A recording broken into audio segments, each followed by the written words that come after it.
Okay, I'll call this meeting of the Education Committee of the RTM to order at 7:33.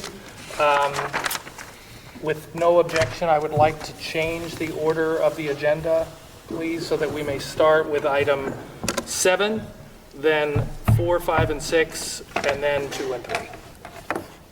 Okay, seeing no objection, we will start with the discussion of the administrator's contract. Thank you, Jill McGammon and Alan Adley, for coming up to our big table to speak on this contract. Thank you for having us. As you know, just as teachers are critical to our buildings and our classrooms, administrators are the backbone of all of those buildings. And so we recently finished our negotiations with them. One of the things of particular note you will have seen in the memo is that we had 47% of our administrators turnover over the course of this last contract. That's a significant number, and we felt very strongly about putting our best foot forward to redress that immediately. As you'll see in the memo, a lot of that has to do with the demand on time. A lot of things have become more and more structured and process driven, and that's great for the protection of the people that it protects, but it's a lot of work. So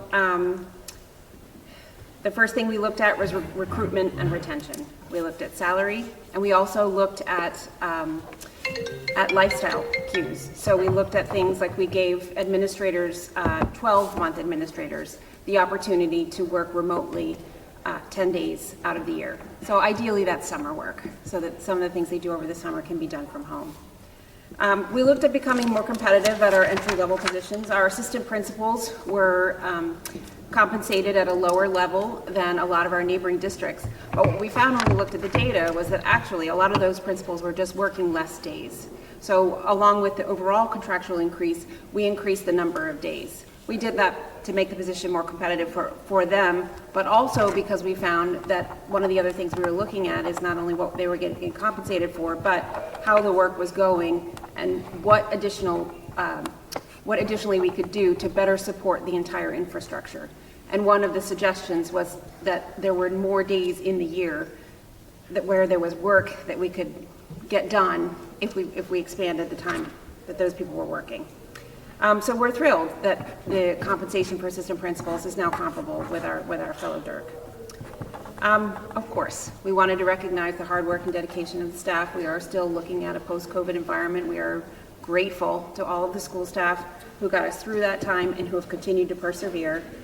And again, as I mentioned, we were taking a look at work-life balance. In addition to those 10 days and the remote work, we were also looking at a couple of different language things like the family medical leave. And we were trying to match the teachers' language in the teacher's contract to the language in the administrator's contract. That's the high level. That's what we were trying to accomplish. We're happy to take questions. Alan might want to provide a few words. And Rich and Rudel, who you know, our Director of Finance, and Marge, our Director of HR, are also here for specific questions. Thank you all for the time today.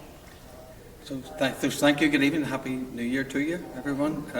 Thank you for your ongoing support of education. We know many families reside here, come here, staff come here and work here because of the excellence of the school system. I want to recognize also Sarah and John is here, Dave Brown, Dan Bungardner and Jim Palin were part of the committee also. Would you mind speaking up just a little? Oh, sure, yes. I just said that members of the committee are Sarah, John, Dan Bungardner and Jim Palin, and Dave Brown were also members of the actual negotiations committee. The negotiations did go through the mediation process. It was a healthy discussion. The goals that we have are the ones that Jill spoke about. It also replicates a little bit the teacher contract somewhat in terms of where the areas, identifying the areas of the staff who perhaps need to be compensated or should be compensated a little bit more, or who maybe are not in line with our DIRC reference group. So that was part of this particular process here. We also did a couple of things in there that you will note to try and improve the quality of life for people. You can see that there were a number of days that we were permitting administrators to work from home. Life has changed, work has changed nowadays. working from home, not when students are in school during vacation periods, because our administrators have to work during those particular periods too. They get their vacation time, but they also have to work during those times. So there's up to 20 days with sort of approval, tacit approval for being able to work from home. So those are a couple of wee things. The overall contract itself is 13.47, just under 4.5% per year, and we're happy to just open up the discussion and answer questions that you may have. Yeah.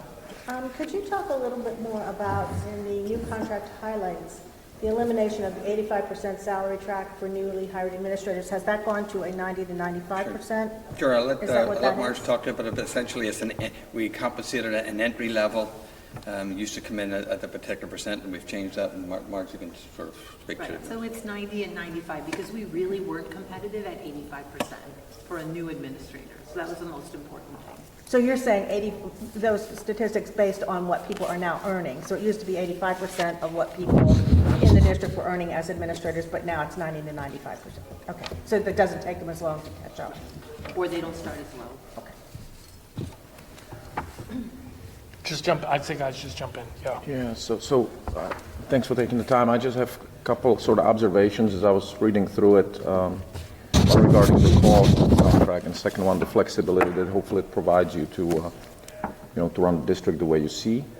So, I'll maybe throw in a couple of questions regarding both of them. But so that the way I read this contract, the general wage increase of 3% is reasonably acceptable, given that's where the CPI is, although it's sort of in line with, you mentioned the teacher's contract, and some of these teachers were willing to accept a little bit less.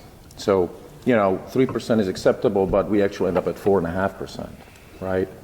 And it'll be helpful for us to go through a couple of these things. I mean, you addressed the one where we give assistant principals more days, right? That's about 70,000 of it, and that's summer days, I assume.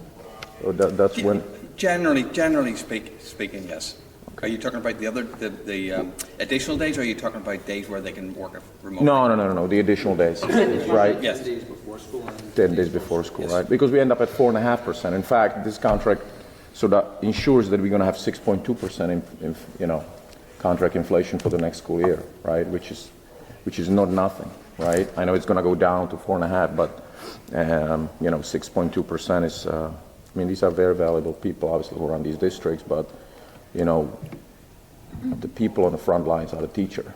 The administrators are here to support them, to guide them, but I always view the teachers as sort of driving the biggest value in the district. Peter, I wouldn't disagree with you. I want to correct one fact. The teachers were 4.5 in their first year, with additions. Correct. Okay, It's the same, right? But when I look at the top teacher with 20-year experience and PhD, he makes. They don't get 4.5. They got 2.1, right? Based on the teacher's contract, right? People at the top of this line, all people in this contract get more than 2.1, which is okay, right? It's 3%, which is acceptable, right? But it's not less than the best teachers that we got. Not the best, most experienced teachers, right? With the most education. I just want to make sure we're working Right. on the same times. Right. Yeah. So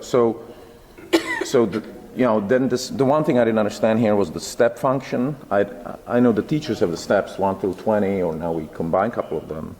But there's also some step cost built into that. I didn't see that in the contract. I probably missed it. So there's not traditional steps like you have in the teacher Right. where it's 4 through 20. So it's really that 85% to 90% to 95%. Oh, I see. That's what it meant. So Got it. the step is the equivalent of somebody going, let's say, from 90% to 95%. Yeah. And so you addressed, Dr. Adley, you addressed the root cause of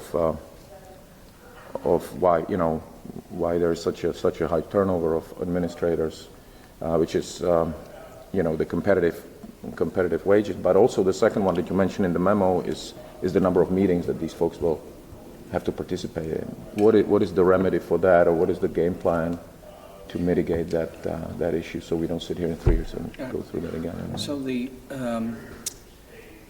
it is like I also want to just say, Peter, that I understand teachers and administrators, but they both go Yeah. hand in hand in the school Yeah. system, right? You're right. You're right. One supports the other, and I'll just say that. That's But, to deal with the administration, when they're talking about maybe moving on to another place, we had close to 50%, as Jill said, left within the duration of the last contract, either for positions that are maybe just not as difficult, to be quite frank.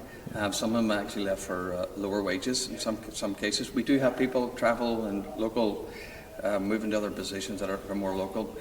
But this is a challenge. Like, I'll just be honest, this is a challenging place. There are extremely high expectations for our administration and our teachers, right? They willingly accept that. I will say that you will be back here in front of you again because you're saying what's the remedy.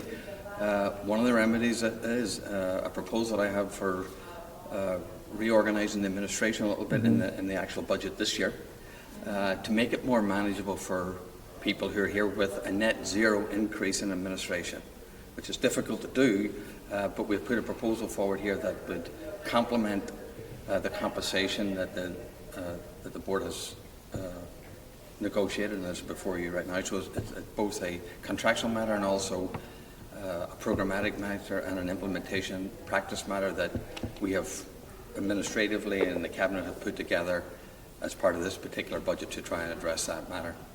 Could I, if you don't mind, just specifically about the assistant principals, this is something that I'd heard from a couple of parents in town, and I know it came up a little bit in the budget process, but is that, and I realize that's a small subset of people, but is that like a difficult administrative position to keep filled? Is it, I mean, I recognize this is a step toward, and why is that? Is it? Just the nature and the challenges of the position itself. You have to be able to do many different things, right? From special education to instruction to management to discipline, bullying legislation, all the changes in legislation and the time that it takes to do these particular things. Many of our staff don't have, in my opinion, respectfully, and that's only me speaking, don't have the time necessary to do the instructional management and the instructional leadership, be a greater presence, develop relationships, culture, climate, be accessible to our parents more when they're needed.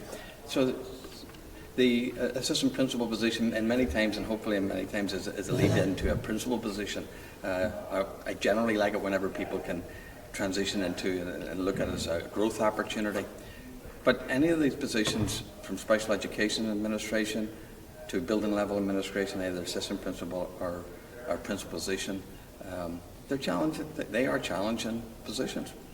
Even so, 47% is unusual. So with the understanding that there is a certain amount of natural turnover, this is outsized. The one thing I just want to say to you, you have teachers here, right? And you have administration who are absolutely 100% committed to what they're doing. I mean, whether it's spending time with parents in PPT meetings or whether it's other aspects of the job, they're absolutely committed to what they're doing. But it's not completely sustainable in my professional opinion. Can I just ask, it's maybe a question for Ms. Guyan, because it's about the alternative forms of compensation that some of the other districts are maybe offering that the folks who have left have found, motivating. I'm just wondering if that's something we're thinking about and what those are, just out of curiosity. So I think maybe we should let the board address that. We did talk about some of the other forms, which are larger annuities. That sometimes the district will fund the health insurance. There'll be longevity payments. I think the philosophy of this board is to put as much into salary as possible. Correct. Okay. I didn't know if it was maybe. Oh, go ahead. Can I just ask, could you folks speak up because it's hard to hear?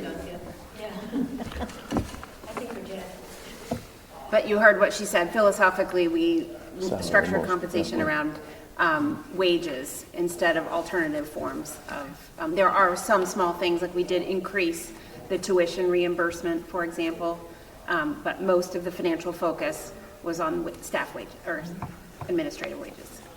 Do teachers report to the assistant principals? Teachers report to the assistant principals, they report to department, depends which, if they're in the high school, middle school, or elementary schools, but they report to administration, one form or another, either department chairs, assistant principals, or principals. Anyone else? Yeah. I had two other questions. How many people are taking advantage of the tuition reimbursement from the administrator group? Good question. So that's not usually, administrators are not the ones who oftentimes go back. So we have a few people who have gone back for their doctoral degrees, but you need a master's and then you need administrative certification to be administrator. And so unless you're looking to be a superintendent or assistant superintendent, there's really not even a need for additional education. Right, so you just put it in there because it might be attractive to folks Some coming in? might want to get their doctorates. They asked. They asked for it, okay, so then that was something you could give them without too much. And I have one more, can I ask you?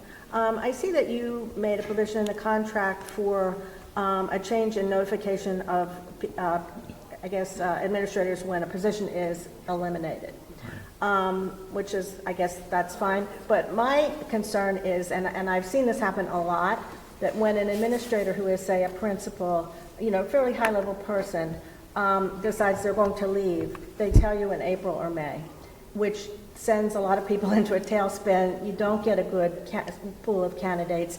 Did you ever consider, and if it was in the contract and I didn't see it, I apologize, but did you ever consider putting anything in the contract about needing a certain amount of notice if a fairly high-level administrator is leaving? We did not discuss that this year, no. But you can't really enforce it, right? Well, I don't know, I just find it, and I've seen this, it's not just something that happened last year or the year before, it happens frequently, and in situations where it's not like somebody got sick and had to leave, somebody's going somewhere else, or they got offered some other kind of position, and they wait until, I just think it's so insulting after the amount of time, the district has supported these folks, and even though, maybe the salary hasn't been tremendous, but it's been pretty good.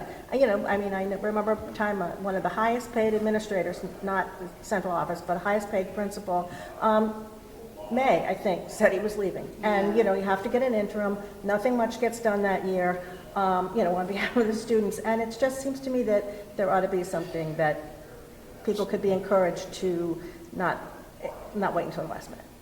Typically, you'll find that in a superintendent's contract. Right, I know, Typically. yeah.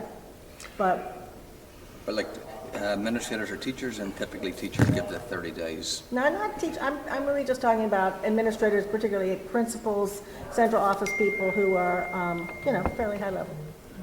Yeah, I'm just saying that, but administrators by definition are teachers, so some of that plays in a little bit, but understood.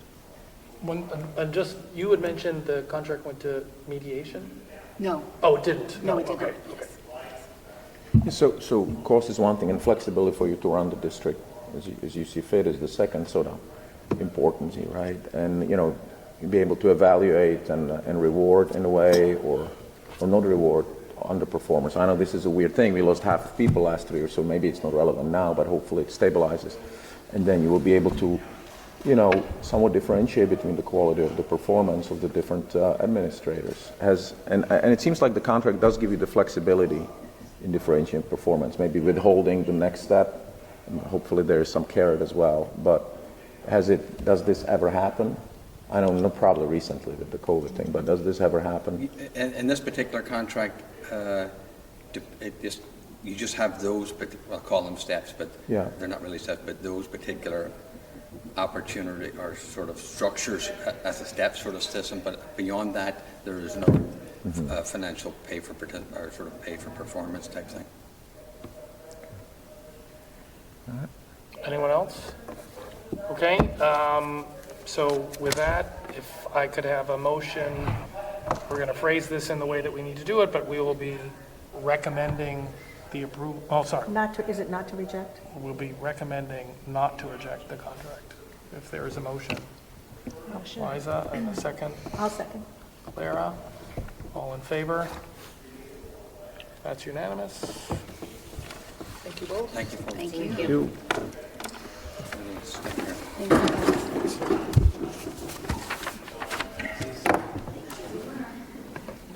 Are you coming up, Chris? So I think for this next section, we're going to talk about we have the 3 resolutions, which all have changes in cost, and then we'll have the bonding resolutions. We'll report on this at the meeting where this is later in the month. So I think we'll do the voting after you guys have had the discussion and answered questions. Okay. So has everyone, I'm not sure if everyone's seen the volume of materials that this committee has put out to many, many different groups and boards in town, so it's much appreciated. So probably we all have, but maybe you could still give a few-minute overview to kind of remind everybody how we got here. Yeah, is that easier than just jumping into And questions? then, yes, the hat for the $19 million or whatever will go around that. That's it? Chris, sorry, could you introduce Yeah, yourself? absolutely. For folks that don't know me, I think the last time I met you was on Zoom, but I'm Chris Price. I am the co-chair along with Jill McCammon of the Hinley Homes and Royal Building Committee. And where we are right now is I'll sort of briefly summarize kind of what's transpired since we were last before you, which was in November of 2022. At that time, we were asking for an increased appropriation, really very specifically to replace roofs on the 3 schools, which had originally not been part of the project scope, and to acquire what was called the Curtis property, 32 Hoyt Street, immediately adjacent to the home school, to allow for that property to be used as part of the home's renovation. That's the last time we were before you, and before then, ultimately, the full RTM. If you recall, just stepping back historically, the charge given to our building committee when it was formed in February of 2022 was to oversee the renovation and construction at the 3 schools. What it really was focused on was eliminating the portable classrooms, which are way, way past their useful life, renovating or constructing new libraries and general learning commons, right-sizing classrooms to state standards, and upgrading their outdated mechanical, electrical, and plumbing systems, including in that is air conditioning, central air conditioning in all 3 of the schools. And again, as I noted, replacing the roofs on all 3 of the schools. And in the building envelopes and fixing, in many cases, the outside fascia of the schools. Before our committee was formed, the Board of Education, before Jill was the chairman of the board, created a set of educational specifications, which is really the defining document for our project. And as part of, or prior to creating those educational specifications, because they do specifically contemplate a renovation of the schools, a decision was made at that time not to construct 3 new schools. As you recall, Ox Ridge has recently opened as a brand new school. A decision was made to rebuild Ox Ridge from the ground up, same with Tokenique. The decision to renovate these 3 schools as versus build 3 new schools was really driven by the fact that the basic construction of these schools was still considered satisfactory. They've been maintained very, very well since their last major renovations. They were fairly well sited on the campuses. Obviously, cost was taken into account. In addition, the idea was that the renovated schools, when completed, would have a useful life of 25 to 30 years. The portable classrooms are way past their useful lives. They're typically expected to be only good for about 8 or 9 years. The portables, in some cases, I think, have been on these campuses for 20 plus years. So the charge to us was to renovate these schools, not to build new schools.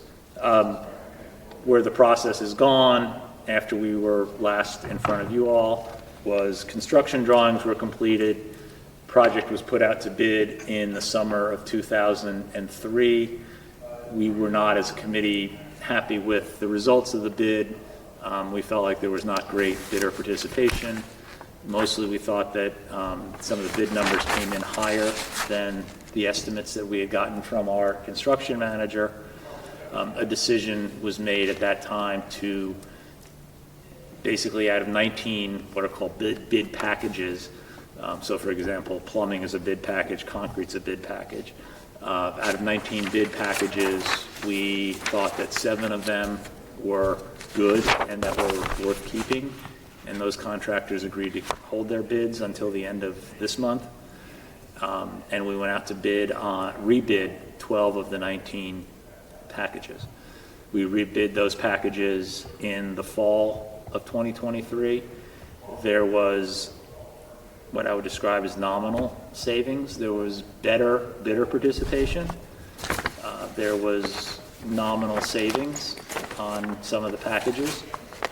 But net, and I think this is explained in a lot of the materials that we sent around, net, we came to the conclusion that this is the best we were going to do in terms of the bids, and that the appropriation, the aggregate appropriation as of December of 2022 was $82,250,000, taking into account the new bids, escalation, basically inflation over that period of time, more clarity on some of the soft costs, that the overall project cost now stood at $101,490,000 for an increase over the December 2022 appropriation of $19.2 million. We went into a fair amount of detail with the Board of Selectmen, with the Board of Finance, and in the materials that we've circulated to you all as to what we think the reasons for that increase over our estimates and budget are. Happy to discuss any of those items with you, but kind of where we are is that's 19.2 million in the aggregate for the 3-school project. That's obviously allocated separately among the 3 schools because the way the state does its reimbursement, you have to do these each as separate projects, even though it's contemplated that they would all be constructed simultaneously. So the resolution that would be in front of the RTM would be 3 separate resolutions for the increase across the 3 separate schools. Do you have that page where you had it's X dollars because the town changed requirements, it's Y dollars from inflation, et cetera, et cetera? Has everyone seen that page? Yep. Yes? Okay. Yeah, that should be in the one of the Yeah, PowerPoints. great. I think the PowerPoint was page after, it was, I think, Yeah. like 5 or 6 separate slides Okay. breaking that down. Yeah, let's jump in, yeah. So in one of the packets or videos, you described several other options, and I guess the idea was to show the community that you had looked into building new schools or various other options. And yet procedurally, what we would need to vote on is the money that you have asked for now. We can't say tonight, oh, we like option 2A better, so you'd have to go back to the Board of Ed, and they'd have to sort of redo the whole package, and if you wanted to Correct. really seriously consider one of those other options. Is that right? Yeah, to be clear, our committee did not consider other options. We were asked, are there other options out there? And we asked on a very kind of compressed and conceptual basis for our architect to think up what other options might exist. And I mean, it's not that much of an exaggeration to say, kind of back of the envelope, he said, well, one option is to do a more fulsome renovation, right? Rather than the renovation per the ed specs, expand the ed specs, do a more fulsome renovation. Another option might be build 3 new schools. Another option might be build 2 new schools that are larger.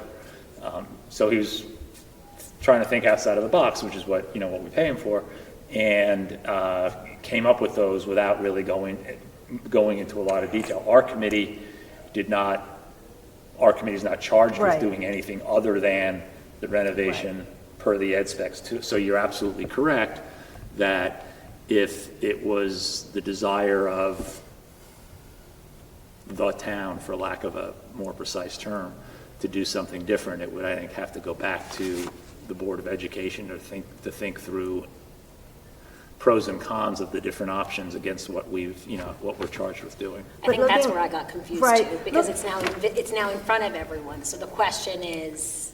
We're not did the- voting on I know we're not, but has the $210 Board of Ed made any statement on sort of that this is what we want to go forward with, is just the original ed specs? So the Board of Education voted back in January of '23 on this design. It meets the programmatic needs, and we put it forward. So this project is the culmination of what the Board of Ed put forward as it believed to be the best path. There has not been anything at this stage for the Board of Ed to contemplate. There's been no request to change the use of town property, no request to change the model from renovation to new, and no indication that there is any sort of different financing other than what's in front of us. So, And the Board of Selectmen is voting tonight on Board of this, right? Selectmen is voting tonight. Yeah. Yes, Board of Finance meeting is the 16th, and F&B will follow on probably the 18th-ish. But if we were to, or if it were to become a possible idea, that doing this sequential, doing the renovations, but doing them sequentially would be a better choice than doing them all at once, is that something that within That's what not we're on doing the tonight? table. You can't do that. No, this is either, the projects are all ready to go. The projects are all ready to go right now. Right. So we are hoping to sign, all bids with the contractor by late January, early February. So that's why we needed to be on the January 22, because we have the bids from our first 7 bidders expire at the end of January, and the subsequent bidders expire in the first days of February. So if this, for some reason, fails all or in part, then the project is dead, all or in part. Do the contracts For the time get being. signed, like in general, is it one contract or 3 contracts? Well, it's one contract with our construction manager. Our construction manager then enters into separate contracts with each of the trades. So what we have is we end up with we have what's called a guaranteed maximum price contract with the construction management company. They then the town doesn't enter into separate contracts with the trades. So there's a guaranteed maximum price contract. The only things that could make it go up are essentially change orders, right? If we decide to do something different. And that guaranteed maximum price is a contract to do all 3 schools simultaneously. That was the charge. The charge was 3 separate projects, but overlaying that was do them at the same time. And so the construction manager, when we retained them, part of the analysis of who we retained was retaining somebody who could do this all. And I don't, this is me just editorializing. I don't think there'd be any savings doing them sequentially because, in effect, the deferral on any particular school would then make the cost on that school subject to escalation and inflation. Right? Well, I asked the question because in terms of student safety, you seem to, when I looked at the drawings, and there were the first renovations that were done in the 90s, 5 schools were renovated all at once. Right. And 2 of them have been completely rebuilt, one after only 11 years, the other was Ox Ridge, and the other 3 are the ones you're talking about now. So I guess I wonder, in terms of safety for students, with the kind of renovation you're doing here, 70% of the building will be renovated. Isn't that what you said in one of the videos? It's a lot more intense to the building than it was in the original renovations, which is kind of tacked classrooms onto the end of the building. This seems like it gets to the heart of the building. And I guess I just worry about a lot of stuff happening at once. Suppose there's a reason that, you have to stop the project in one school. Kids have to move out because you found asbestos or something like, and you've got 3 things going on at once. How would you handle that?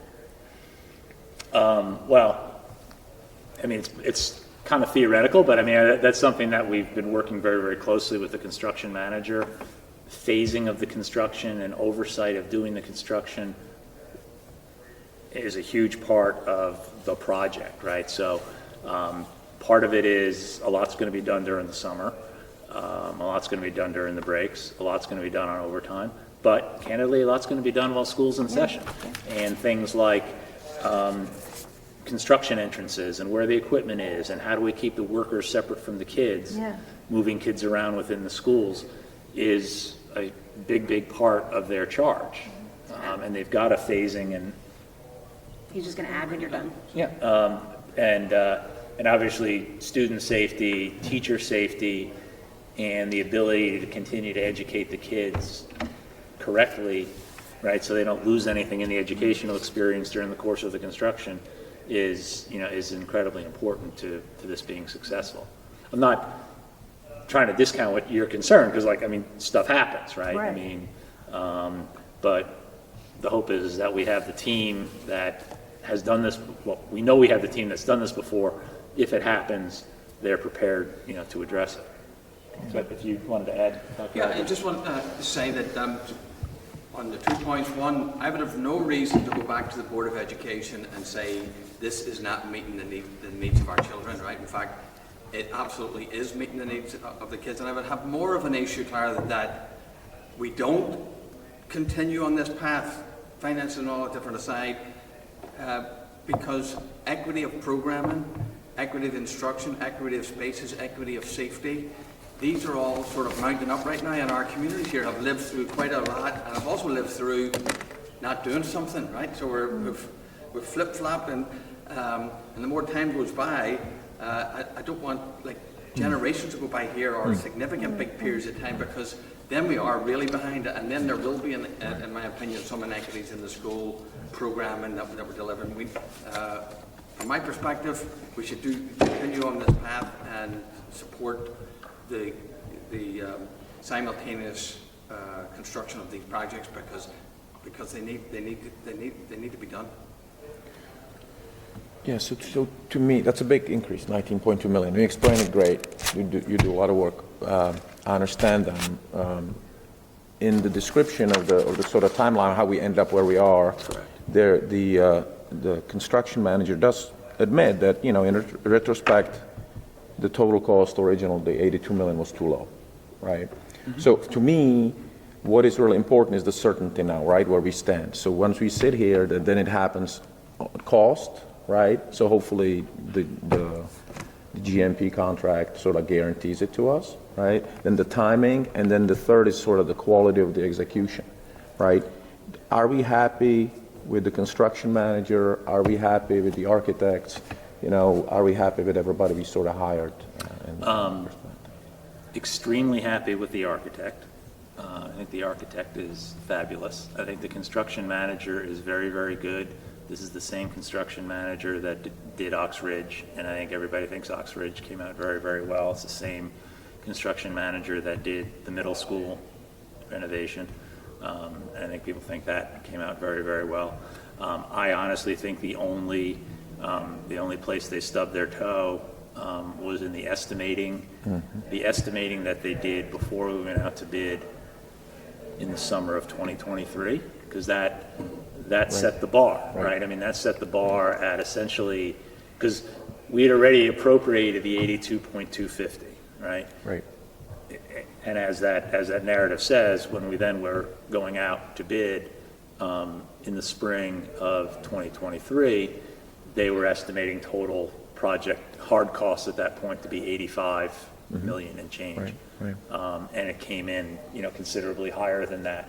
I think that's, I guess I would just call that a good faith miss. I mean, and the rebid, part of the reason we did the rebid was to, in fact, validate those numbers from the summer of 2023, right? I mean, if we had more participation, were the numbers going to come out more or less the same? And they kind of did come out more or less the same with more participation.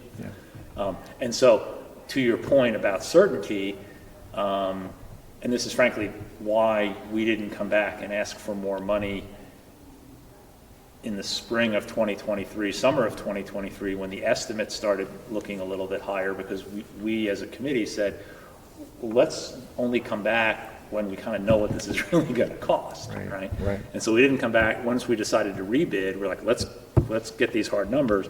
I mean, the GMP is an enforceable, I mean, that's a hard contract. It's not going to go above that unless there's a change order, change in spec. Right, So- right. And, you know, that was Clara's concern, was can they do all three together? I know we asked you that in late 2022, but you know, they did Oxbridge, but you would imagine they have enough capacity internally to staff it enough to oversight all three at the same time, right? We don't, sorry, we don't have a lot of trades, interestingly, that have bid. Yeah. We have a couple, but a lot of the trades, we have different trades working on different buildings. Oh, I see. And that is part of how we're creating capacity. I mean, you're talking about the construction manager, Right. but even within that, Yeah, there's different parts below. Yeah, that. because we gave trades Right, the good. ability, we gave them the flexibility of either bidding on the whole thing Yeah, or bidding on individual One of schools. got it. And timing then, I know you mentioned in these meetings, but, you know, spring 2026, so if we go. Break ground spring of 2024, when school's out, Yeah, and probably finishing up for the start of school in 2026. Essentially, the whole timeline has shifted 12 months. a year, yeah. Yes, ma'am. When you give the timeline as from 24 to 26, is there a different timeline? Are there different dates for the different schools? When you say 2026, I'm assuming by that you mean all of the schools will be done by then. Will some of them be done earlier than that? Or That would be nice, but I don't anticipate, or nor are we so we're planning for thinking that that. everything is going to take basically the same amount of Yeah, time? yeah. in part because of how we're staging it. So there are certain kinds of work that we can do Right. during the school year, and there are other kinds of work that we'll only do during the summer. Right. Yeah. Thank you. Right. And or on overtime, right? Like you can't turn the power off while the kids are in school, right? So They probably wouldn't be unhappy. that'd be fine. Except they couldn't use their computers and their phones. They'd probably be happy, right? Anyone else? Just wanted to check, I was watching the Board of Finance, your presentation there, and one of the gentlemen, I think his name is Rob Cardone, asked some questions, and you were going to get back to him. Are the answers, did I they believe, yeah, I come out think to the the public? package that you have now That's is, on it? in Okay. the aggregate, are answers to him. Do you have the Board of Finance answers memo? We shared it, but I don't know if Clara has. Yeah, it, it's unless here. that's it. We have, Okay, we now I have, see we it. have Okay, those, all and right. that's what really drove the question, right? Because there's a lot of items, not to open it, but there's a lot of items that would You didn't see it. possibly make the first option, the $30 million more option, you know, more palatable. You mean the full Yeah. renovation? Right. But that's not what we're discussing And today. and I would just, of course, that's another estimate, right? The last estimate that was $20 million light, which is why we're spending another $20 million. So it's. I mean, I think it's really helpful to sort of present that, but I wouldn't necessarily think it's quite an apples to. That's right. It's not baked, for sure. Go ahead. If that is, look, the goal here today is to get these projects up and running. But side note, if that truly is of interest, it could be appended to the back of the project. But we need to balance that with upcoming work we have with the middle school and some other things. So I make no promises, but it would be a way to, if that's truly of interest, add it to the back end work here. It'd be essentially another project that would be an expansion of this project, but it would just be, it'd be touching those portions of the school that aren't being touched by. Right. And I know Dr. Edler wasn't asking for it. I just don't know if it increases the maintenance cost by significant, but, you know, we're going to be $300 million in debt, right? It'll So increase the vacancies on the RTM. There we go. There we go. Anything else? Okay, thank you.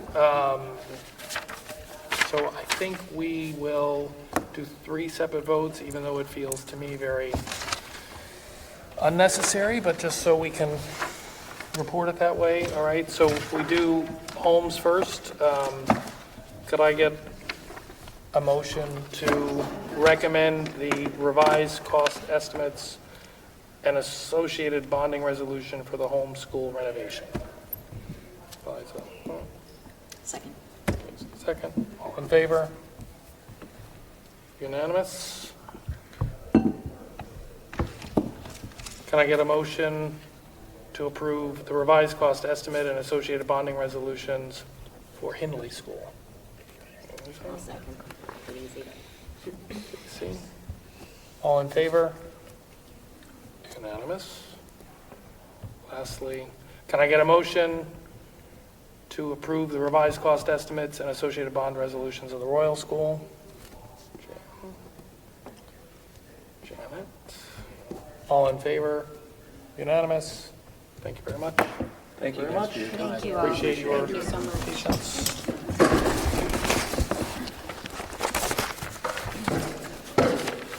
Did you get your paper back? It's right Oh, there. Janet. Yeah, that's okay. Thank you. Thank you. Thank you. Okay, so now we will go into the budget. So as a reminder, we are due to submit our questions in writing on the 12th, which, are you at all interested in like starting a Google Docs or something like that since you have an actual keyboard? I am. Because this is what I'm just making notes, yes? Yes, I will make, absolutely. And then as scheduled, or anything you want, Word, just so Excel that, sheet. because there is some Excel sheet.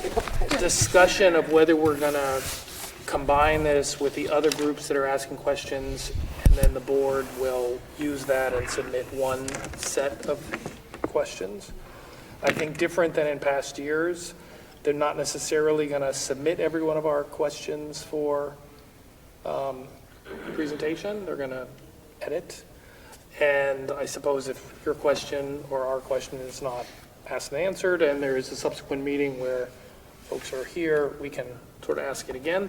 And then as scheduled, I'm gonna go to, they have a meeting set for the 18th where they've asked for a rep from each one of Board of Finance, F&B, and us to sort of smaller group session. I think you went to it last year, Maybe. because I couldn't go last year. Did it 2 years ago. But it'll be kind of more, a little bit of a back and forth. Oh, Yeah, that would be a good thing. Yeah, when I did it 2 years ago, I thought it was really productive. So. And it's a regular Board of Ed meeting at which this will I think happen? that is still TBD as to like Okay. whether it's a regular meeting, whether it's just kind of a discussion. Okay. That was something they are going to figure. So look, with that, I would just say we kind of can turn sections and people can make their comments as we've done in the past. Give a lot. Fine, good? Yes? Oh, I was going to ask a question. Yeah, There's been a lot, I've heard quite a bit about the amount of money that has been appropriated for special ed both last year and this year going forward, and the amount of time is being spent on PPTs and et cetera.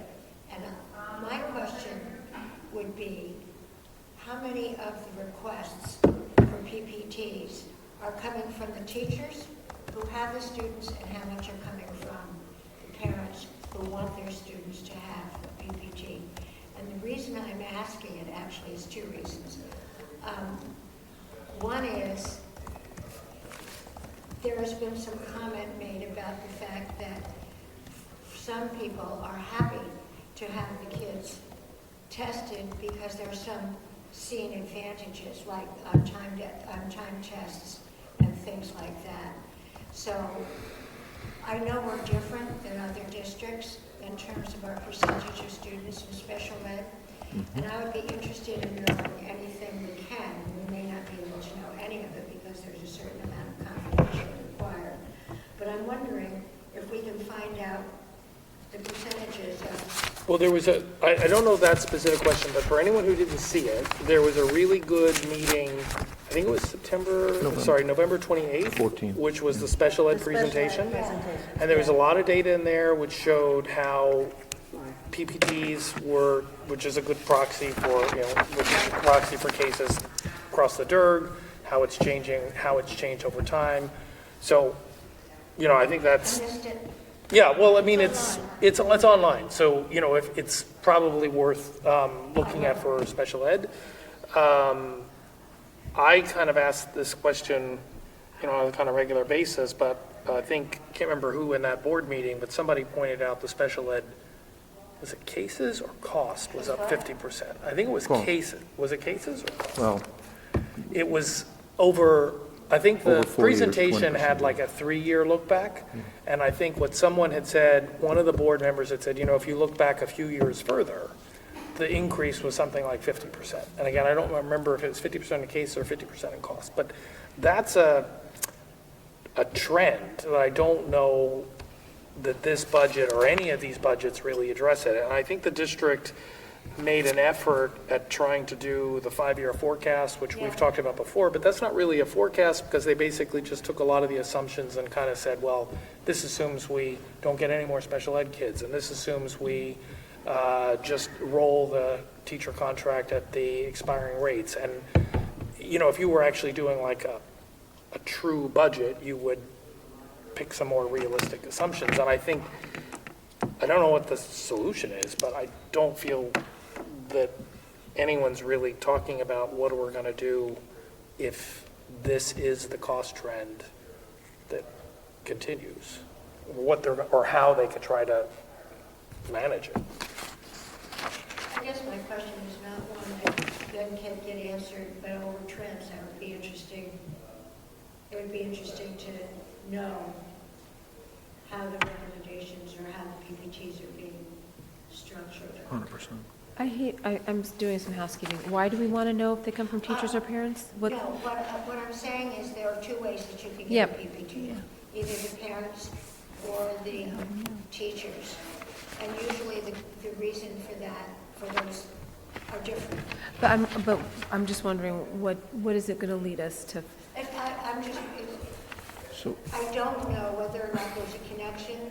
I'm just wondering if it matters. I don't know if we could draw any conclusions about whether or not it's similar in other districts, whether or not it's It seems more like a point of information than a budget. well, to me, actually, it is relevant to the budget, the way I see it, right?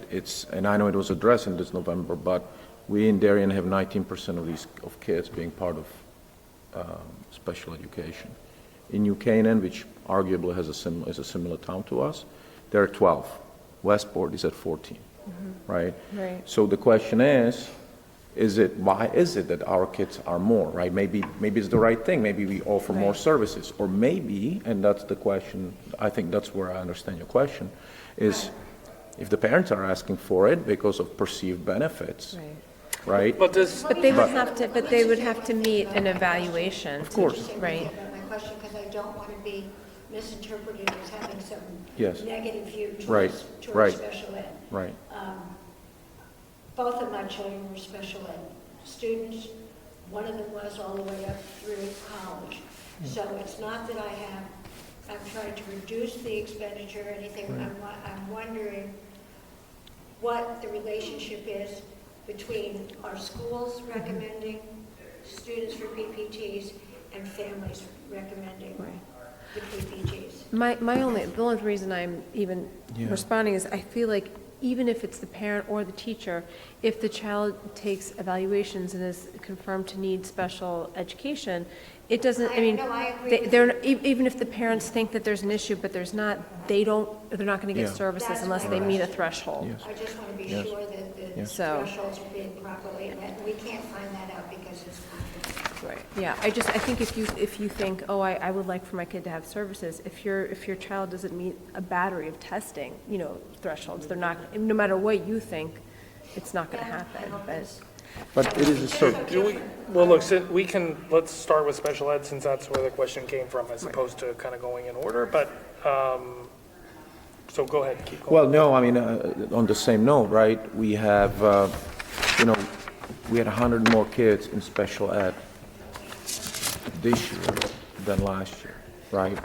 From 900 to 1,000 kids, right? So, we have $7 million increase in this budget, of which is $3 million is special ed, right? And there was 3 or 4 board members, Mr. Grambling, I know, Ms. Lublin, right, Mr. Brown, were asking, well, we got to understand this, but similar to We- you, I where mean, are we yeah. going with this, Yeah. right? Yeah. It's a Yeah. quarter of a budget, Right, right? right. So it's, and I would focus less, personally, I would focus less on the cases and more on the dollars. Because if, the dollars, because to take your example, like, I don't know what these cases cost, but someone who has extra time on a test should not be costing the district that much. It might be some administrative, but I would focus more on how are we managing the cost, and especially, and I know that there's been an effort to do this, but services that can be delivered in the district to students. And I don't have my book with Yeah. me, but the difference between the outplacements and the cost has gone up because more services are being offered in district, is that right? It's not because of No, I think it's outplacements more or kids, something. it's more, I'm not sure. If I recall, the budget here for outplacement, or out-of-district tuition was significantly higher. yeah, so the out-of-placement tuition went up 1.5 million, 24%, right? So that's a negotiated, yeah, that makes a big difference. Yeah. And there were, a big increase in the number of kids too. And So- perhaps tuition increases Yeah. at these places where they're going. And obviously, if it's a big increase this year and then it's going to be flat for 4 years, that's different. But if it's this increase next year and this increase the year after that, then what is the plan for what? Because then we won't be talking about a fee in athletics, we'll be, Yeah, well, then it's like, well, which one of these services can we bring in-house if possible to, make those numbers better? Yeah. yeah, well, but Yes. I guess I would also come back to Peter's point, like, we shouldn't be that wildly different from New Canaan. But it's individual, I mean, It is, but it is and it isn't. Like, yes, it's individual, but like, if the DIRG is our relevant comparable for all these other things that we talk about, why wouldn't it be a relevant comparable for this? Like, it's a good question. Now, I think there was a lot of questions by the board asking, right? So, I mean, I know we want to put up a list, but there was a meeting tomorrow, right? And there, during those, marathon meetings on Saturday, it seems like there's going to be a lot of questions answered. So, to me, the way I would approach it, I mean, the special ed is one topic. There's a couple others that I want to highlight today, just to us generally, but I'm happy to send my questions after I listen What- to Yeah. to the meeting tomorrow, right? which Rather is, than to repeat. is absolutely fine. I mean, I think we're in this process of kind of moving somewhat from the traditional process of how this budget has kind of come together Yeah. to something now where, the board has asked for the ability to kind of shape the budget that comes from the administration. So they're taking our questions, but again, some of these questions may just be incorporated into things that they have. So I'd say I'm all for, sorry, Peter, the shorter meeting so we can go watch the football game, but it's 14-0. Now, one more thing on the special ed. And I know there is a restructuring done, and there was an outside consultant. Maybe it's another sort of bucket of issues that we discussed today. And I'm generally against outside consultants to stuff that I think that we should be capable, administration should be capable of determining themselves. But in this particular case, when we see such a big differentiation in the, IEP enrollments between the different districts, perhaps it's worth it to have a third party to look at it. How many consultants did we have? We had that one, and then I got the impression that some of the recommendations about the restructuring involving the aides versus the substitutes and the changes in administration, was that based on the consultant's advice too? I don't know about the aides and the substitutes. I mean, there's this study in here that was done for the efficiency planning. And Right. on efficiency planning, one of my questions, and I didn't really kind of key in on, but I believe they said they only, there are smarter people than me to understand how this sort of works, but I guess what I thought I heard was we only asked the consultants to look at the middle school, and we're not proposing to do anything in the elementary school, and I guess I'm not sure if we're overstaffed or inefficiently staffed according to our board policies, why we wouldn't have had them do the work at the elementary school, and it's for the board to decide if they want to implement it or not, and that, if you could get something like that onto this list, This, go ahead. No, you go ahead. Well, this efficiency and the whole study is interesting, and I understand that, it tries to correlate the number of students in middle school to number of classes or teachers and resources we need. But they also put in other issues that I don't think fit in, right? Which is the whole elementary music, taking 1.2 elementary music teacher, and then also 0.6 FTE middle school music. And obviously music is complicated. It's not like you just, I'm not saying other things No, are not complicated. I think that but- was because they were talking about right now, there's a certain amount of time lost to travel. And so the efficiency was just, I thought that's what. have them travel better. I have to No, I thought it was re-listen to it, not but- have them travel, yeah. Okay. I No. thought that's what it was.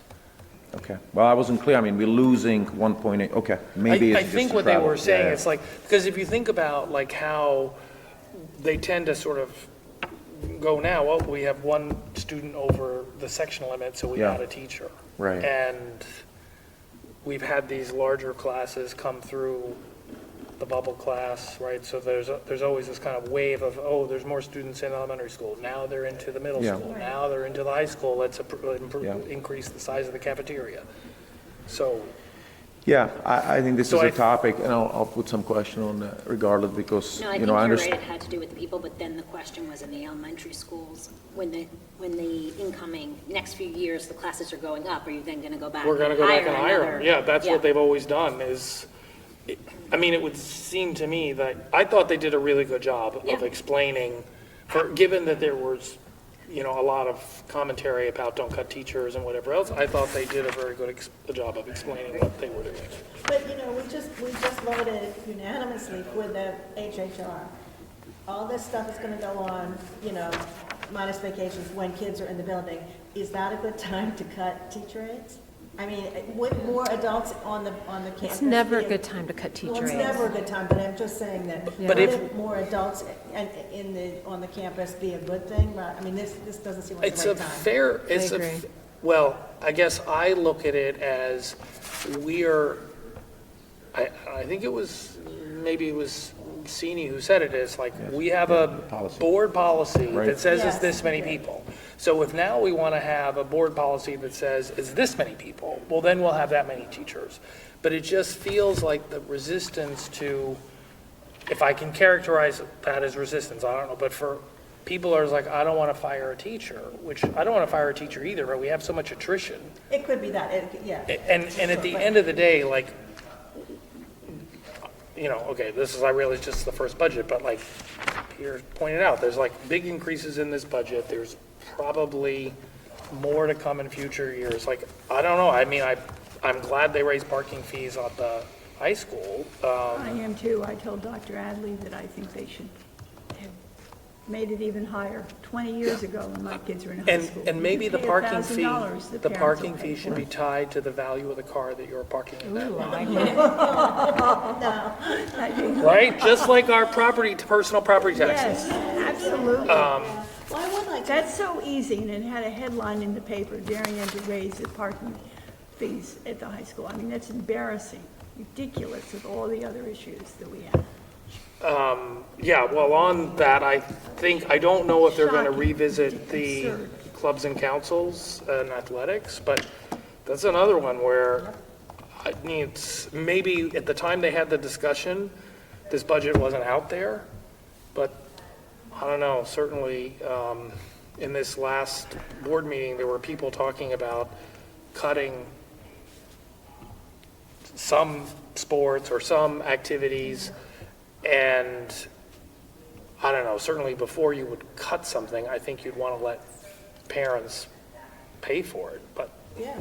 During that Saturday meeting, I didn't hear, did they no, I mention? think thought this they were was, adding this some was different- kind of it was more the hypothetical, it was, I don't want to be Dennis Maroney from a couple of years ago, but, what if, Yeah, because we keep hiring a coach, or we keep doing, Yeah. and it was a sort of valid question of like, this is a big chunk of dollars, so should we be funding all these things? And I think it's a very valid question, but like, I think we should be offering all these things, but we really should be asking parents to fund a portion of it, because if we don't ask the parents to fund a portion of it, we're asking all these people who don't have kids in school to pay for it. Do you know Let me that, ask you a question. Is there a way, when we do have parents funding some things, but really is a low-income student. So what yeah, what they had said, How is that work? so what they had said was their plan when Dr. Hadley talked about this as a possibility. Again, I think this was in one of the November meetings maybe. But if the student qualified for the free and reduced lunch, it was automatic, there would be no fee.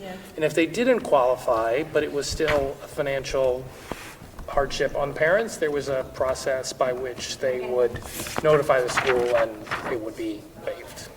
So to me, it sounded like it was a sensible way to, but that doesn't cover the fact that, okay, well, for everyone else who's just trying to pay all their bills and, you know, there's a lot of things that kids want, this just becomes But isn't it, one of them.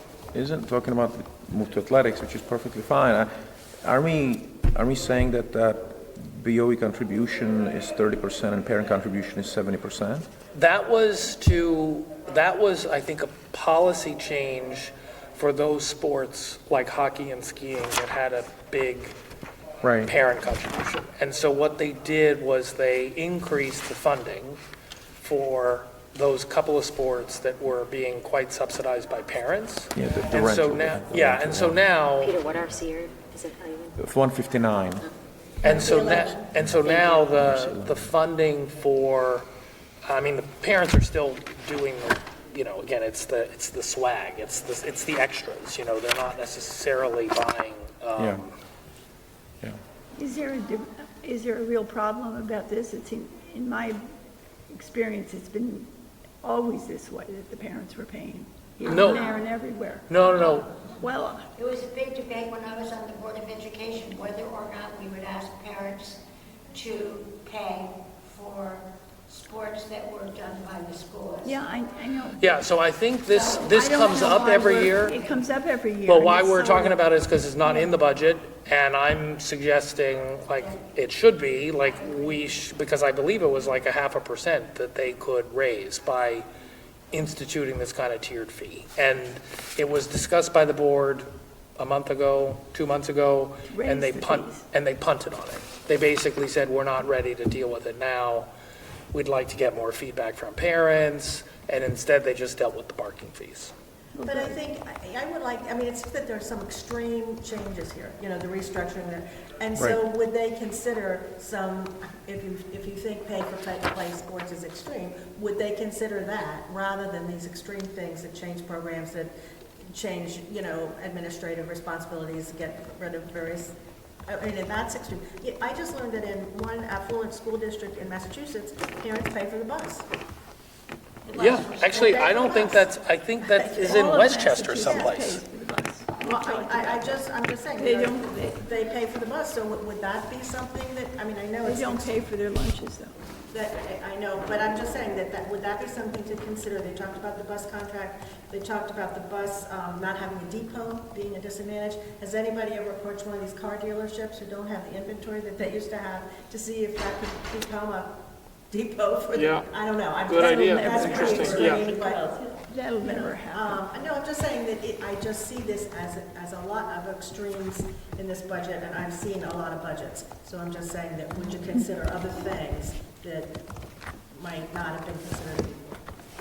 Can I ask if we're finished with how the dollars are showing up with the special ed issues? We're not finished if you Okay. have more to add. Well, I would just say that we are paying for it with the administrators having more days off and a little more here and there, and so many people are leaving, and the perceived problems are that too much time is spent in PPTs. So that we are paying for it somehow. Yeah, no, but if you look at the total special ed spending, and I'm not saying, which is, starts on 242, like, your point on the administrative costs is valid, but, you know, a salary here and a salary there, most of the cost on special ed is, I believe, effectively direct student support. So whether it's occupational therapy, out-of-district tuition, paraprofessionals, like, that's most of the cost. And maybe we have another assistant principal, or we have a director, a curriculum director for special ed, but in the grand scheme of $110 million, like, that salary isn't it is, to me, that's, like, we're a long way from needing two curriculum,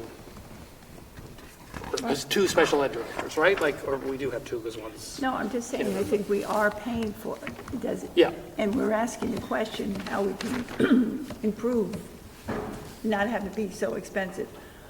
Are we going to get into long-term subs in that subject instead of? We can get it, yeah, I mean, I will say that long-term subs, I don't think are very easy to find at all. Are they easy to find? And I don't know why anyone would want to do it. You have a lot of responsibility with no holidays and the obvious situation.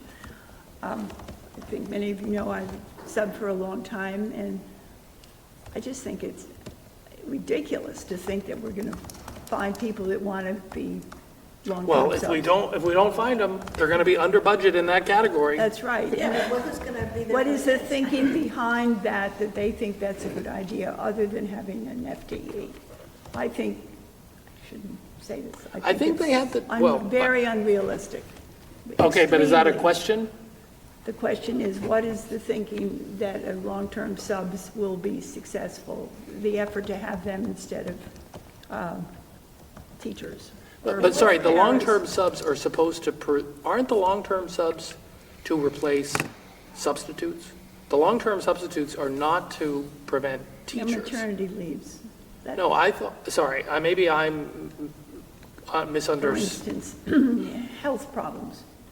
Sorry, but I thought we had this discussion last year with building substitutes, and they wanted to assign Yes. basically floating substitutes that would be And they're better in the long-term. elementary schools, for sure. So isn't that what long-term subs, isn't that what this is? We're basically increasing the staffing of long-term subs to just fill. Finding long-term subs is my question. I am inundated with offers to be a substitute teacher, and, anybody knows reading Okay. about Do you, that. Liza, do you think you have that question? But if they can find them, do you, It's a given that they are very, very hard to find. But let's just, again, just, Her question, I think, is, no, I think Liza's, you got it? Listen, first of all, I'm taking a lot of notes here, but I don't even know how much of this is a direct question for the board, so like. well, I think we're better off.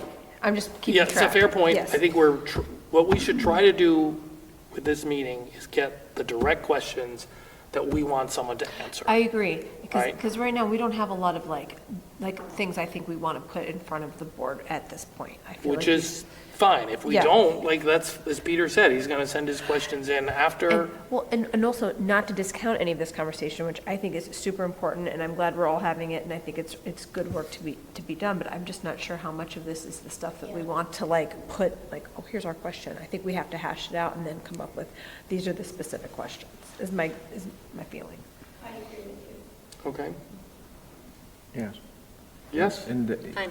100% any questions, but as I said, right, there's a big meeting tomorrow, right? We Yeah. can Yeah. come up with- And there were so many questions. Yeah. But Yeah. to me, right, I mean, really, the question is, for us, as a taxpayers, right, voting on this budget is, to me, I always think about, is the town resources being efficiently used to achieve educational goals? And I liked what Mrs. McCammon said, to keep excellence, right, to maintain excellence in this. So that's how I'm thinking about it. And now we have 7 million increase in the budget that we have to fund, which is over 6%, right? But of which, we have half of it is basically salaries, to which we already agreed last year, right? You're just annualizing this thing. So, we agree with that. Then $1.5 million is insurance, right? What do we do with insurance? I mean, we cannot do anything. We have to provide for people, right? So then, we have what's really sort of flexible is the 3 million in special ed increase, right? So understanding, I'm not saying changing any cost, but Peter, it's a town. But that's, sorry to interrupt, Yeah, but go ahead. I don't want to say your assumption's a little bit flawed, Yeah. but you're kind of only saying of these increases, this is all we can address. Right. And I guess I would say there's $100 million over here. In other words, yes, there may be some new things that we can't address, which is why we start looking at all these things that we've done over here. And we say, well, we don't maybe do this anymore, or this was a nice to have before, but now it's Yeah. a luxury, we I can't. sort of assume we did that last year, we agreed to But I that think last year. that's a constant. Yeah, Yeah, Think no, about that's your fair. own house, That's fair. right? Things Your change. own Things house. You're change. like, do I I need this understand. Spotify subscription Right. anymore? My kids Changes. moved out of the house. Like, Correct, Well, correct. and with the rebound, Yeah. when you think of your Yeah, house. yes. And then this comes along Yeah. at the same time, well, that's gonna be a pretty big hit. yeah, which is, But to me, thinking about, this special ed and then the restructuring and then the efficiencies, these three sort of buckets, to me, that's the big buckets that I'm thinking about, whether we somehow impact the kids, right? And where does it impact the educational goals that we think? So what are the questions that we're not supposed to be talking about, but we will talk about, or will submit based on our conversations? What did you mean? I'm sorry. no, I think she just meant like, we're talking about things, but they're not necessarily Questions? questions, right? Like, we need to Yeah. basically gonna say, have the what questions? is the item on number? Well, I think we're doing the hard work right now of discussing a lot of these items, and I think, we could spend an hour discussing it, or 10 hours, like anyone else. These are all really important issues, right? So like, as we're just like talking through it, I'm making a few notes, but then I'll send out to the group, like, I think these are the actual questions that we came up with, and if they're not, then we can delete them, but. I think that's a good, Yeah, because I think there's some things that we're going to discuss that aren't exactly a question for, the board. Well, I think we want to avoid having questions if they come back and say, 2 sentences, and that's it, that's the end of it. I think the dialogue Right. that you mentioned that you had last year, and maybe Which on slides have, yeah. the calendar for, this year too. I Right. think that's where you might want to get points across. and I think a lot of our, certainly talking about changes in teachers, the efficiency staffing, the special ed, like, these are all board questions too. Like, at the end of the Right, day, correct. people on finance and budget are going to be asking questions, the yes. Board of Finance is going to be, we all kind of have the same thoughts. When you say, wait, what is on page 247, this item, maybe that's one that's kind of unique because, Oh, speaking of, what is a rainbow teacher? It's one that covers several We teams. I talked think. about the team teaching, and then they were talking about rainbow. I missed that, teaching. yeah. Well, I Is think that it's- There used to be hopscotch kids, now there's rainbow teachers, so I'm kind of. I think what it means is there's a gold team, there's a red team, or whatever they call it. oh yeah, the Teaches- middle school team, yeah. Teaches in several One teams. teacher teaches in several different, okay. The one thing regarding this whole administrative restructuring is, I'm looking at this on the presentation, Dr. Adler's presentation, page 16, and he says, I'm going to add assistant principal here, I'm going to, and everything is sort of special ed focused. Yet within it, suddenly there's a world language department share being taken out. Just Well, to I think me, he said this was not necessarily, I think he said with that, this is not necessarily something that I would really want to be doing, but I'm trying to be responsible. So I'm paraphrasing, but it was kind of like, look, I know there's a lot of cost increase here, and so I'm looking at ways to sort of make it more tolerable. And so this was a position that, if you had to force rank, I think that's effectively what he was doing. If they're talking about, the foreign language head, being changed, I would like to know, when is the last time the board asked for an evaluation of the foreign language in the elementary school program? How successful is it? Because based on some anecdotal information I have, they don't do much. And I guess I wonder if you really. Like how much Spanish could you learn? Yeah, by cute little, book colors in Spanish, those kinds of things. And I've seen some people, and they say, really, they don't do too much. And I guess, is it possible to think about that program and whether that is successful, or whether it's successful enough to justify having multiple teachers? It's hard to find the teachers sometimes. Anyway, Yeah. that would be something I would be wanting them to look at. Yeah, Tokenique didn't have one for like most of the first half So of the maybe year. that, because Same with us. I think Yeah. Peter's asked this question before of other initiatives, like how do we measure success? And so in this case, like how was the district going to measure success, and did it meet it? And I think, yeah, if it's been hard to find the teachers, then is it worth continuing? Although if we don't have a teacher, I assume we would hire a different teacher to teach something else, because the space is going to be filled, right? Yeah, so they didn't have one at Tokenique or at, No, I it's guess. for a while. She left in the Casey middle of said the year. They just had a substitute, and it was not a foreign language speaker, so I think they did some lessons, but it Yeah. wasn't. But to me, that's like, it certainly sounds like it wasn't successful, but it wouldn't have saved us any money if we didn't do it, right? Like, I mean, I if there think- was no teacher there, Spanish teacher, then there's a different body that's getting paid to teach Yes. something. Right, but if Oh, you, In the past, they had an actual, at least at Yes. Tokenique, which is They what I can did. speak to, they had an excellent teacher, and the kids actually went into middle school with excellent Did foreign they language have- did they skills. learn? Yes, they did. It was very, very good. What language? Spanish. Only, that's the only one that's offered, as far as I know, in the elementary. So do you think it was a good program? It was, I think we're struggling a little bit right now. Because there's no teacher. I mean, I think they've just found someone. Okay. But I do think, like all teachers, like all positions, like assistant principals, I think it's really hard to find people right now. Tokenique also hasn't had a school psychologist. There's supposed to be 2 at every elementary school. They haven't had one until they just found someone to help part-time, I believe now. But they've been really underwater, I think. Tokenique. No, but they just couldn't fill the position. They have been trying, and they haven't been able to fill the position. I mean, that's a much-needed position, and especially nowadays, but, well, maybe could we ask about that? How many elementary schools have had, full-fledged Spanish instruction? How many are missing a psychologist? Right. So those kinds of things I would think might be worth asking about.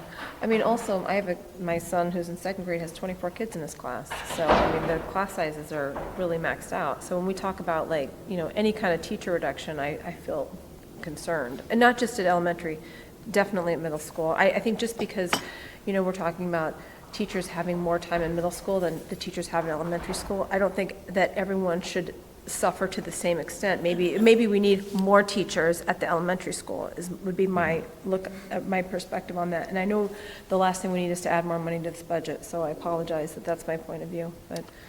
Well, I mean, I don't know, just to disagree like a little bit, but I think I'm, like, I think the board should have a policy, and then it's, within that policy. And I would, admittedly, I'd be the person, I would probably say like, oh, we're 1 person over the section. Well, frankly, the policy should allow for us to be 1 person over the section in 2 places. Like, there should be, but I don't, my guess is, if you were to change the per pupil class count from whatever it is to 1 less, like, that's a huge increase in cost. No, for sure. And, But it it has, and is 1-to-1 better? Yes. Right? Like, if we could, Of course. I just think it is, we're really struggling right now with this budget because, as Peter very astutely pointed out, like, we have all these fixed costs that we can't even, we can't move them at all. But I feel so concerned about, reducing teachers at any of the schools. I mean, considering that, I know this is, just my own perspective, but my kids and, they have these big class sizes right now. And I feel like even though it seems self-motivated to talk about wanting the schools to, have this great student-teacher ratio, have the schools be excellent, but the minute, for folks who live in Darien that don't have kids in the school district, our home values are they're tied to the success of the school district. So we need to make sure that, like, if we're putting money into something, it should be the school, it should be making it, as Peter said, we don't want to relax on the exceptional, status of the school. So- maybe, maybe this question is there, but like on the staffing, what about asking, how does this change the average in the class? Because what I thought they said in the middle school was that you had a lot of teachers that were only teaching 4 classes. So if you think about it, it's not that you're going to have bigger classes. It's that you're going to have teachers that right now have an extra period that they can do, I don't know, grade papers or whatever, and now those teachers are going to be teaching another class. Right. So it's kind of shouldn't really be changing the student experience. Now, I realize that maybe isn't necessarily that, but to me, that's just, when you think about like the staffing and the efficiency, like, you can imagine there's 24 kids here and 24 kids there, but there's another teacher that's in a 3rd room that's not actually teaching Right. anybody. Right. Didn't they change the number of classes that the teachers at the high school are supposed to teach Yep. in the last contract? And it seemed Yes. like that was one Yes. where they really wanted to say, well, Yeah. we're going to get more out of these people. And I think what happened Yes. here, is just, again, it's just from memory, but I think what he said was like, well, we've staffed up. Yeah. and we didn't adjust the staffing when the enrollment went down. And so I think that was the drive behind the efficiency. And it was, and maybe, you're talking about like being concerned about sort of taking teachers out, and I'm sitting here saying, well, I don't think they did enough efficiency testing because they didn't even look at the elementary schools, or the modeling in the middle school says they could take out this many people and they're only taking out this many. So, I mean, maybe there's a good explanation for it, but. Well, I mean, I was thinking more in terms of when they said there was a higher expectation for the high school, how did that go? I mean, is that when you quit? Or is that, was it smooth? They just said you're. And that might be sort of a hard mirror for how it's going to work. The tricky part, right, is there is a culture and there is a learning curve, and although these numbers support, eliminating some of these teacher positions, there's also discussion on Saturday saying if you believe those studies that we pay for every year, the enrollment studies, this is all going to come back in the next 5 years, right? Yeah, and then we'd hire those, but. Then we hire, is it fungible? Can we hire them? Listen, and I know you've been supporting. We always increase FTEs, and we have flat number of students, in fact, down a little bit. So I hear you. I'm with you, actually. But maybe it's not black and white. Do we know that there are no vacancies in Darien? We do not. For teachers? There are. There's, Yeah. sure there's I mean, vacancies. it's a given. They just that hired they're the There's infused. vacancies. docs, starts in January. Yeah. There are vacancies amongst teachers. I mean, sometimes you see lists in the paper that I have included Darien. So Yeah.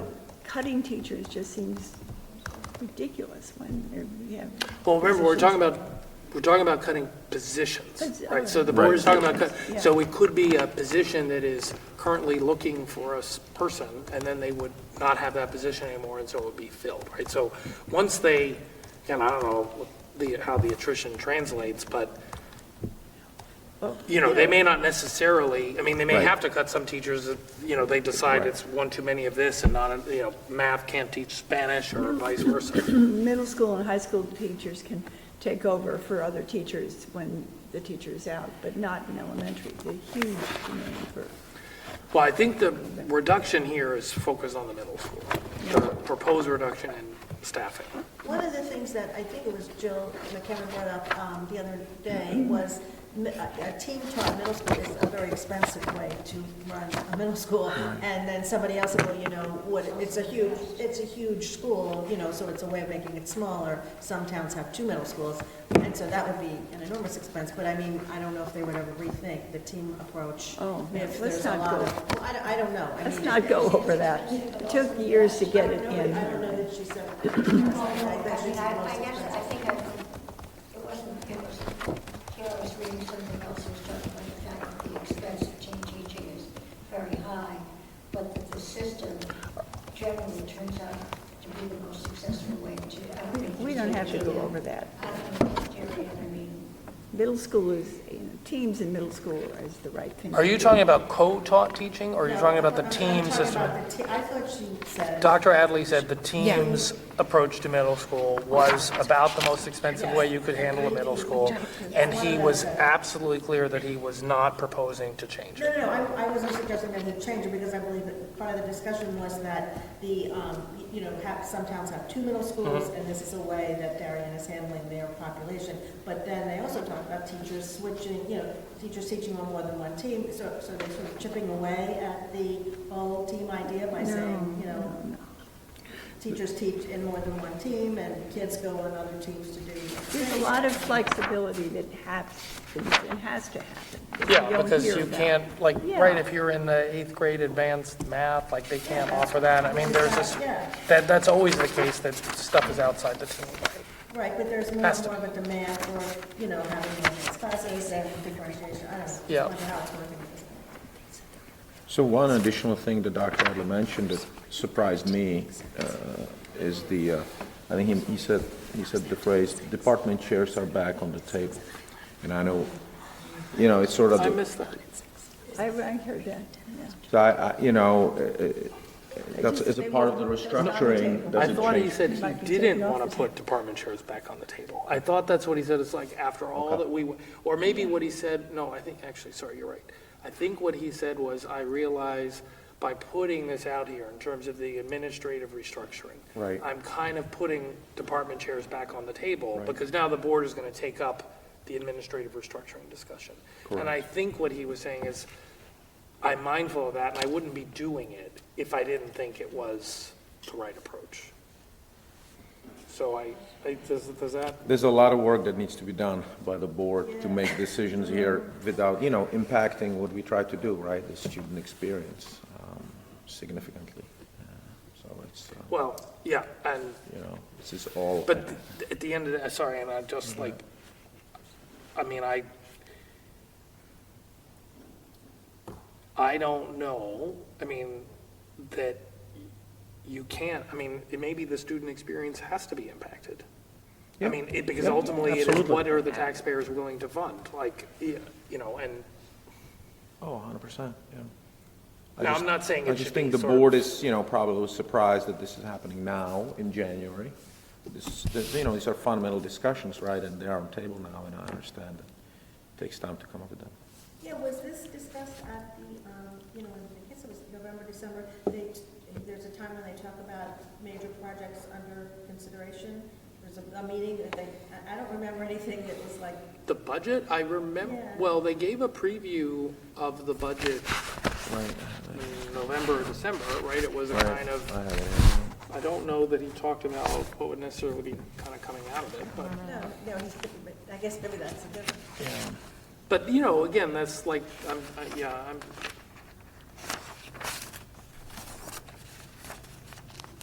I mean, So to me, restructuring, efficiency, special ed, that's sort of the big items. Does anyone have anything like very black and white that they want me to add to our little list of things we might want to ask the Board of Ed? And I know that that might change after tomorrow night's meeting, but What might change? if you have questions, like specific questions, because I know they have a big meeting. I'd rather tomorrow. wait till after tomorrow. Yeah, Honestly. yeah, I think I feel the same way. okay. Anyone else have anything else? Okay, would someone like to make a motion to adjourn at 9:05? So, Second? Okay. All in favor? Wonderful, thank you very much. Thank you, Channel 79.